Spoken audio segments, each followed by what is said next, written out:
Minneapolis Mayor Jacob Frey gave his State of the City speech earlier today. Here's a look at some of the key moments. We are leading the nation in the rate of visitors returning to downtown, with activity, as was mentioned, up by 45% in the past year. Yes. Meet Minneapolis announced that 2023 was the strongest year for hotel room demand since 2019. Zillow recently ranked Minneapolis as a top city for first-time homebuyers. That's right.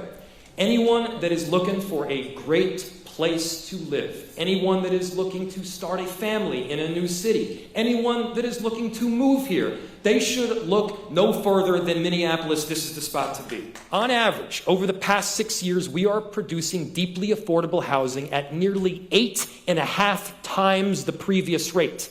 8.5 times. That's a huge jump, and a necessary one for our residents who require safe, stable, and permanent housing.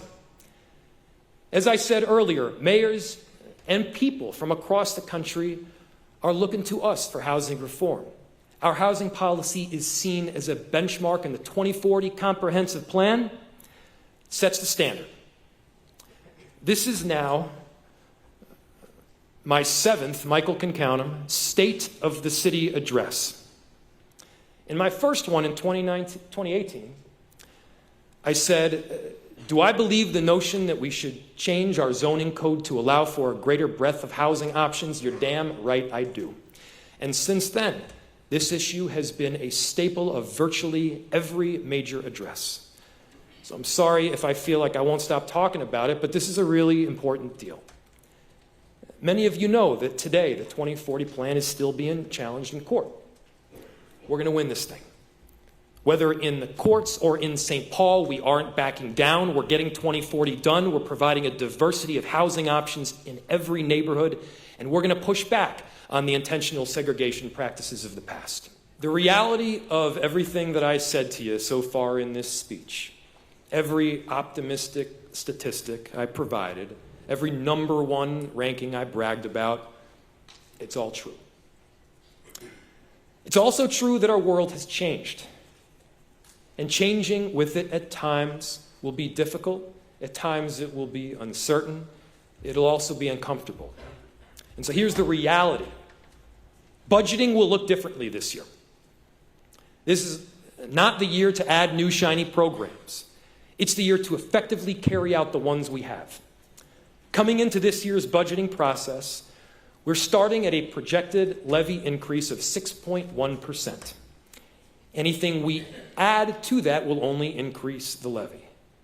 And at the very least, as I said earlier, we know we have 12 union contracts up for renewal next year, where we expect to see significant wage increases for over 1,000 city employees. And the big factor is downtown valuation. I've previously provided statistics about the necessity of getting people back downtown, back to work. I've provided anecdotes. I've heard from people complaining about their favorite sandwich shop closing from their couch out in the suburbs. And I've also made some jokes. And I'll say, there's one joke in particular that briefly united this city around the premise that I am not funny. But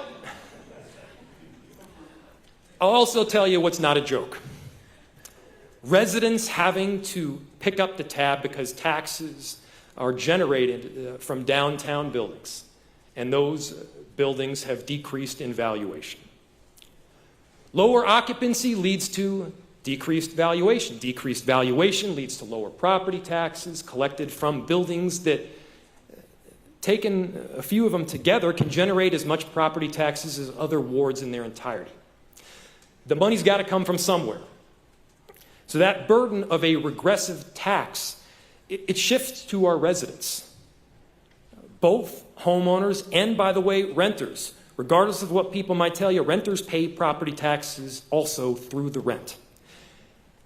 And those property taxes, as a regressive tax system, disproportionately impacts low-income residents and seniors.